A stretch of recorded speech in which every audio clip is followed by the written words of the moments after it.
आज जिस पर्सनालिटी की हम बात करेंगे, इन्हें पहली फिल्म तब मिली जब इन्होंने एक कैलेंडर के लिए टॉपलेस फोटोशूट किया था और वहीं पर डायरेक्टर ने इन्हें स्पॉट करके ये फिल्म ऑफर कर दी थी। अक्सर बॉलीवुड इंडस्ट्री में एक्टर्स का सपना होता है यशराज फिल्म में काम करने का। इन्हें यशराज फिल्म ऑफर भी हुई, लेकिन इन्होंने उस ऑफर को रिजेक्ट कर दिया।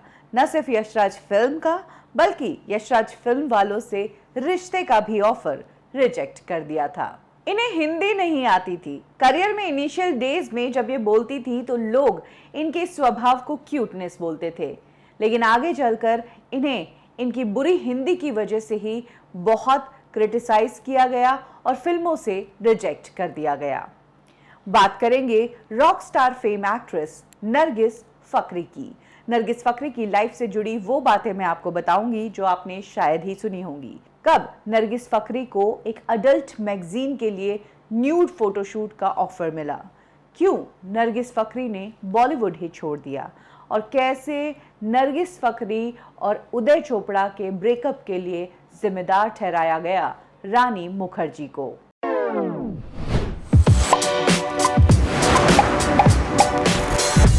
नरगिस फकरी के पिता पाकिस्तानी हैं, उनकी मॉम शेस से है, न्यूयॉर्क के क्वींस में ये पली बड़ी है। पिता की डेथ बहुत जल्दी ही हो गई थी और इसीलिए नरगिस फकरी को जल्दी अपने पैरों पर खड़ा होना पड़ा। 16 साल की उम्र से ही नरगिस फकरी मॉडलिंग करने लगी थी। उनकी बॉडी अच्छी थी, फीचर्स अच्छे थे और मॉडलिंग के लिए जैसे ही उन्होंने ट्राई किया तो उन्हें काम मिलना भी शुरू हो गया। इनिशियली तो छोटा मोटा, जिसमें ज्यादा पहचान और ज्यादा पैसा नहीं मिले, वो काम मिला और उस वक्त वो कॉलेज की पढ़ाई भी कर रही थी, इसीलिए ज्यादा टाइम मॉडलिंग को नहीं दे पा रही थी। तब फ्रेंड्स के थ्रू एक मॉडल कोऑर्डिनेटर ने उन्हें एक अडल्ट मैगजीन के फोटोशूट का भी ऑफर दिया। उन्होंने कहा कि पैसा अच्छा है, बस तुम्हें इस मैगजीन के लिए न्यूड फोटो देना पड़ेगा। तब नरगिस ने इस ऑफर को रिजेक्ट कर दिया था और वो अपने इस रिजेक्शन को अपनी लाइफ का सही डिसीजन मानती है, क्योंकि आगे मॉडलिंग की दुनिया में उनके लिए बहुत बड़े मुकाम इंतजार कर रहे थे। कुछ ही समय में Nargis Fakhri Ford, Sony, Pond's, Jeep जैसे पॉपुलर ब्रांड्स के लिए मॉडलिंग करने लगी थी। इसके बाद नरगिस फकरी ने हिस्सा लिया अमेरिकास टॉप मॉडल हंट में और इसमें भी उन्होंने काफी अच्छा परफॉर्म किया। इनफैक्ट नरगिस फकरी इकलौती ऐसी मॉडल है जिसने इस कंपटीशन में 2 बार पार्टिसिपेट किया और यहां से नरगिस फकरी को नेम, फेम सब कुछ मिल गया। अब ऊंचे ब्रांड्स नरगिस फकरी को मिलने लगे थे और इंटरनेशनल लेवल पर वो काम करने लगी थी। इसी दौरान उन्होंने इंडिया के किंगफिशर कैलेंडर के लिए एक फोटोशूट करवाया था। अतुल कास्पेकर ने नरगिस फकरी का एक टॉपलेस फोटोशूट किया था। ट्रॉपिकल थीम दिया गया था उनके इस फोटोशूट को और उनका ये फोटो काफी पॉपुलर हुआ था। फिल्म इंडस्ट्री में एक टाइम पर किंगफिशर कैलेंडर बहुत मायने रखता था। दीपिका पादुकोण से लेकर हर बड़ी एक्ट्रेस जो है इस कैलेंडर के लिए पोज दे चुकी है। ऐसे में नरगिस फकरी की किस्मत भी किंगफिशर कैलेंडर से ही खुली। इस कैलेंडर में जब उनकी तस्वीर छपी तो ये तस्वीर इम्तियाज अली ने देखी और उस दौरान इम्तियाज अली एक फिल्म पर काम कर रहे थे जिसके लिए उन्हें एक नई एक्ट्रेस चाहिए थी, नया चेहरा, फ्रेश फेस की उन्हें जरूरत थी।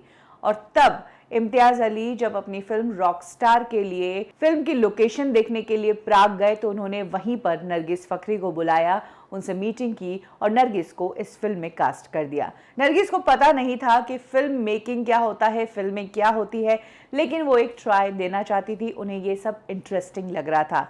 बस प्रॉब्लम एक थी कि नरगिस को हिंदी नहीं आती थी। इम्तियाज अली ने अपना पूरा सपोर्ट दिखाया और कहा कि तुम मुझ पर विश्वास रखो। कुछ इस तरह से नरगिस की एंट्री हुई फिल्म रॉकस्टार में। रॉकस्टार एक मास्टरपीस फिल्म है। इस फिल्म में रणबीर कपूर की जबरदस्त परफॉर्मेंस है और फिल्म लोगों को खूब पसंद आई। लेकिन जितनी रणबीर की एक्टिंग की तारीफ हुई उतनी ही नरगिस की एक्टिंग को क्रिटिसाइज किया गया और सबसे बड़ी बात, नरगिस की वॉइस इस फिल्म में जो डब की गई थी वो सब भी बहुत खराब लग रहा था। कुल मिलाकर नरगिस फकरी को इस फिल्म के लिए बहुत भद्दे कमेंट्स मिले थे फिल्म इंडस्ट्री की तरफ से और तब नरगिस फकरी की हालत डिप्रेशन में जाने जैसी हो गई थी, क्योंकि नरगिस फकरी जो न्यूयॉर्क में थी वो नई नई इंडिया आई थी। फिल्म इंडस्ट्री में ऐसा होता है कि जब आप किसी फिल्म में काम कर रहे होते हो या किसी प्रोजेक्ट पर होते हो तो उस प्रोजेक्ट से जुड़े सभी लोग आपके बेस्ट फ्रेंड बन जाते हैं। लेकिन प्रोजेक्ट खत्म और वो दोस्ती खत्म। कम ही दोस्ती होती है जो लंबी चलती है। और नरगिस को ये एक्सपीरियंस भी बहुत अजीब लग रहा था कि अचानक से फिल्म रिलीज हो गई, फिल्म को लेकर रिव्यूज आ गए। नरगिस जिन्हें एक्टिंग का कोई एक्सपीरियंस नहीं था, उन्होंने ये फिल्म जस्ट ट्रायल के लिए की, लेकिन उन्हें नहीं पता था कि उनकी परफॉर्मेंस को लेकर इस तरह से कहा जाएगा। और अब नरगिस जाए तो जाए कहां। नरगिस को एक तरफ इस फिल्मों की फेम पसंद तो आ गई थी, वहीं दूसरी तरफ उनके ऊपर प्रेशर भी हो गया था फिल्म इंडस्ट्री का।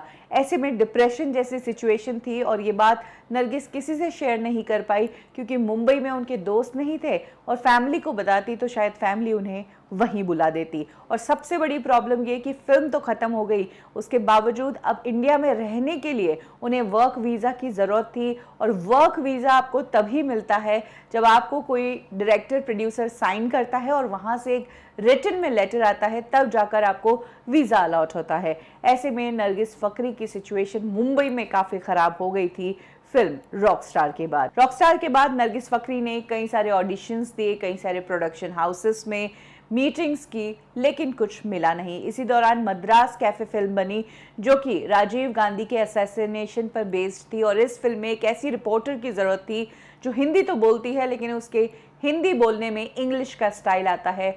और इसी क्वालिटी के कारण नरगिस फ़करी को इस फिल्म में कास्ट किया गया। इस फिल्म में नरगिस फ़करी का नॉन ग्लैमरस लुक था। फिर फटा पोस्टर निकला, हीरो फिल्म आई, इसमें उन्होंने धतिंग नाच गाना किया। नरगिस फ़करी इंडिया में अपने लिए ठोस काम ढूंढ रही थी, लेकिन ऐसा हो नहीं पा रहा था। इसीलिए नरगिस फ़करी को बार बार न्यूयॉर्क जाना पड़ता था, उनका वीज़ा एक्सपायर हो जाता था।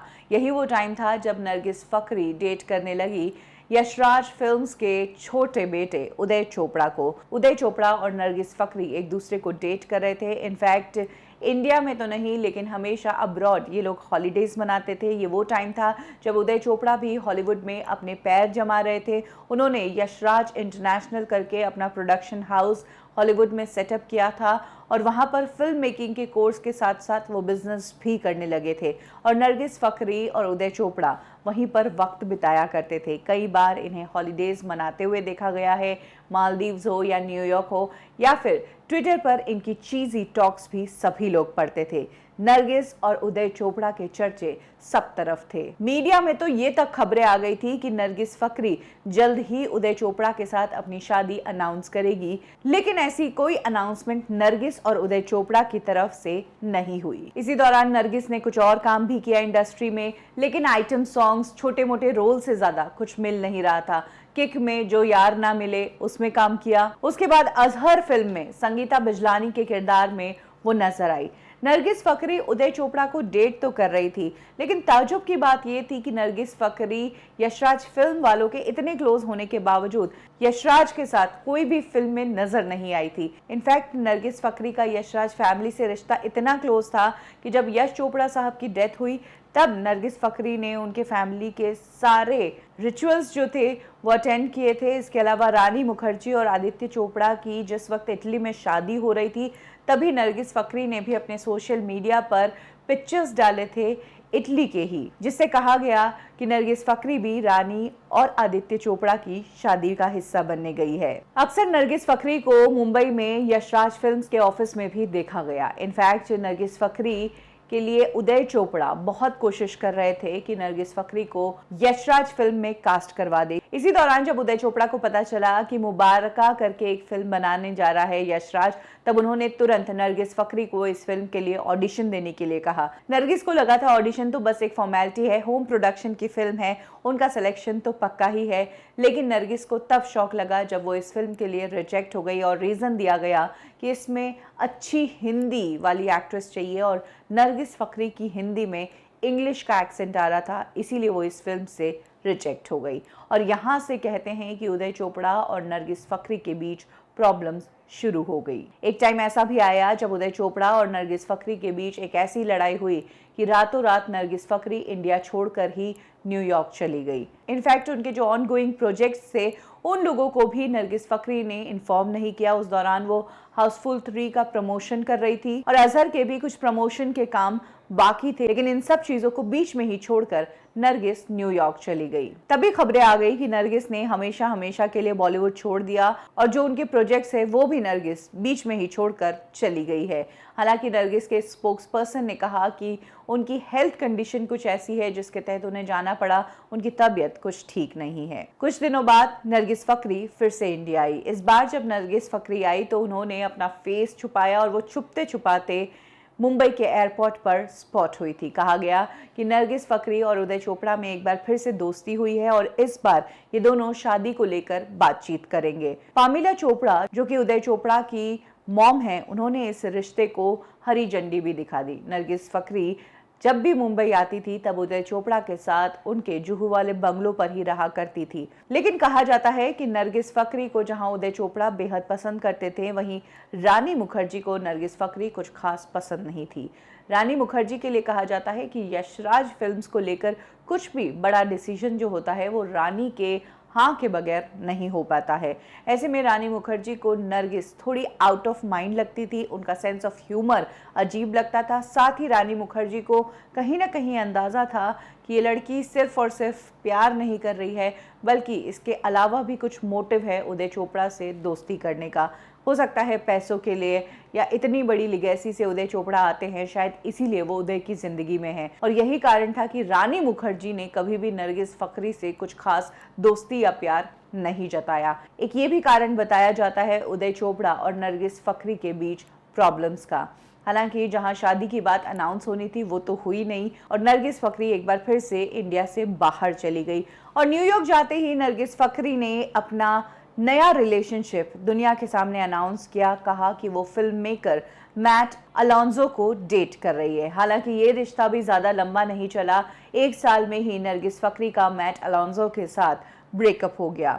ब्रेकअप के बाद नरगिस फकरी ने फिर इंडिया आना शुरू किया, वो भी सिर्फ और सिर्फ काम के सिलसिले के लिए आया करती थी। काम खत्म, नरगिस फकरी फिर से न्यूयॉर्क चली जाया करती थी। इस दौरान उदय चोपड़ा जो कि ब्रेकअप से गुजर रहे थे, उनका भी नर्वस ब्रेकडाउन हुआ था। उन्होंने सोशल मीडिया पर कहा था कि एक लड़की थी जिसे मैं बहुत पैशनेटली चाहता था, वो अब मेरे साथ नहीं है, लेकिन मैं उसे वापस अपनी जिंदगी में चाहता हूँ। इधर ब्रेकअप की खबरें आना और उधर उदय चोपड़ा के मैसेजेस आना, क्लियर था कि उदय चोपड़ा के ये मैसेजेस सिर्फ और सिर्फ नरगिस फकरी के ही है। नरगिस फकरी उनसे दूर चली गई, अब उनसे रहा नहीं जा रहा। नरगिस और उदय के इन on and off break off के कारण नरगिस का करियर भी काफी इफेक्ट हुआ। वो अमावस फिल्म कर रही थी जिसकी शूट कई बार पोस्टपोन करनी पड़ी, वो बीच बीच में छोड़कर जा रही थी।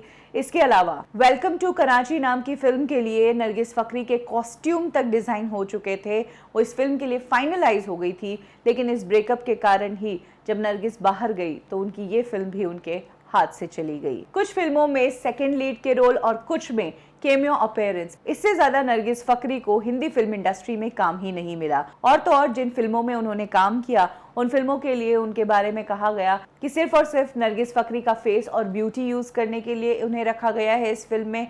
वहीं उनकी एक्टिंग को बैडली क्रिटिसाइज किया जाता था। नरगिस फकरी को इंडस्ट्री में कई साल हो गए थे काम करते हुए, लेकिन एक्टिंग का लेवल जरा भी नहीं बढ़ा था, उन्हें एक्टिंग आ ही नहीं रही थी और हिंदी तो एक प्रॉब्लम थी ही। यही वो टाइम था जब नरगिस फकरी इस लॉन्ग डिस्टेंस वर्क को मैनेज नहीं कर पाई और उन्होंने इंडिया छोड़ने का फैसला कर लिया। इसके बाद नरगिस फकरी के जो रिलेशनशिप्स टूटे थे, इन सब से निकलने के लिए और जो इस ग्लैमरस इंडस्ट्री से उनका इतने समय का जुड़ाव था उससे वो दूर गई थी, तो अपने आप को फिर से ढूंढने के लिए नरगिस फकरी ने स्पिरिचुअल वे अपनाया। वो योगा करने लगी, उनके ज़्यादातर पोस्ट इसी तरह के आने लगे। हालांकि न्यूयॉर्क जाकर कुछ समय बाद नरगिस फकरी ने अपना तीसरा रिलेशनशिप अनाउंस किया। उन्होंने कहा कि वो जस्टिन सैंटोस नाम के शख्स को डेट कर रही है जो कि प्रोफेशन से एक शेफ है। और उसके बाद सोशल मीडिया पर नरगिस फकरी के जस्टिन के साथ पिक्चर्स आने लगे। बॉलीवुड का आखिरी प्रोजेक्ट जो नरगिस फकरी ने किया था वो तोड़बाज था, जो कि संजय दत्त के साथ था। इसके बाद नरगिस फकरी ने बॉलीवुड का कोई भी प्रोजेक्ट नहीं किया। नरगिस फकरी आज बॉलीवुड इंडस्ट्री में तो नहीं है, लेकिन हाँ सोशल मीडिया पर वो काफ़ी एक्टिव रहती है। बॉलीवुड में कई ऐसी एक्ट्रेसेस हैं जो मॉडलिंग के रास्ते इंडस्ट्री में आई। कुछ ने इंडस्ट्री में आकर एक्टिंग पर इतना वर्क किया कि लोग भूल गए कि इनका बैकग्राउंड मॉडलिंग का था। वहीं कुछ एक्ट्रेसेस ऐसी भी हैं जो मॉडल थी, जिन्हें हिंदी नहीं आती थी, उसके बावजूद वो आज भी इंडस्ट्री में काम कर रही है और बड़ी फिल्मों का हिस्सा है, क्योंकि वो क्यूट बहुत लगती है, वो खूबसूरत बहुत है, जैसे कि कटरीना कैफ और जैकलीन फर्नांडिस। नरगिस फकरी क्यों इस इंडस्ट्री में लंबी नहीं चल पाई? कई एक्ट्रेसेस हैं जिनकी एक्टिंग अच्छी नहीं है, फिर भी आज वो फिल्में कर रही है। क्यों नरगिस फकरी बॉलीवुड में लंबी नहीं चली? कमेंट सेक्शन में ज़रूर बताइए। कब, क्यों और कैसे में अभी के लिए बस इतना ही। फिर मिलेंगे बॉलीवुड की एक और स्टोरी के साथ। लाइक करें हमारा फेसबुक पेज बॉलीवुड ठिकाना, फॉलो करें हमें इंस्टा पे और सब्सक्राइब करें हमारा यूट्यूब चैनल बॉलीवुड ठिकाना।